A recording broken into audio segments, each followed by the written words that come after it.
desítka. Já jsem našel mobil a přes 33 desítku nosím.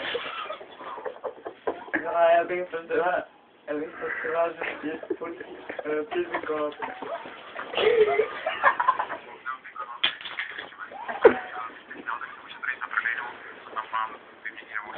A řekni, že to našel ten telefon.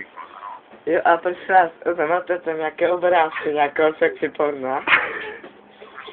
Jako nějaké obrázky, jako sexy porna, nějaké obrázky.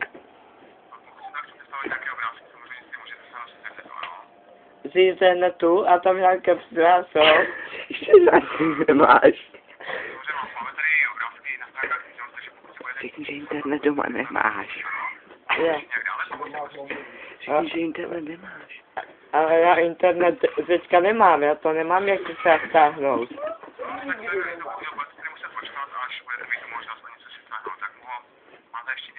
Řekni, že ti špinul SIM karty, ty znáš. A jo, tu přidám ještě ten, o co je SIM karty, ten PIN, jestli můžu ten nějaký...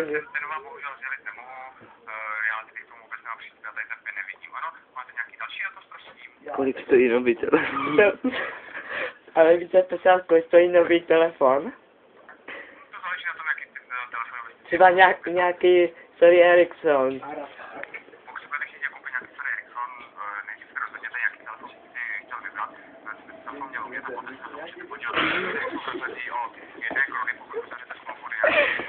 Telefon s internetem.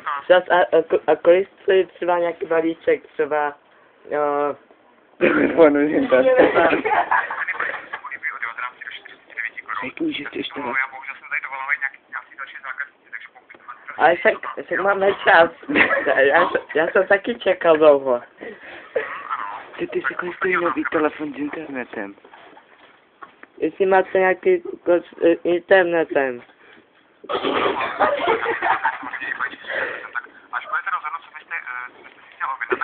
Já bych chtěl nějaký telefon s internetem.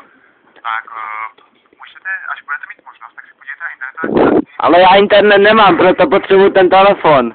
A máte, je opravdu seriózní zájem o ten telefon? Jo, moc, hned si ho půjdu koupit.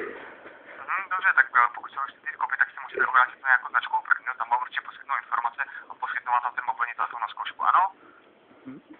Jo, dobře, děkuju.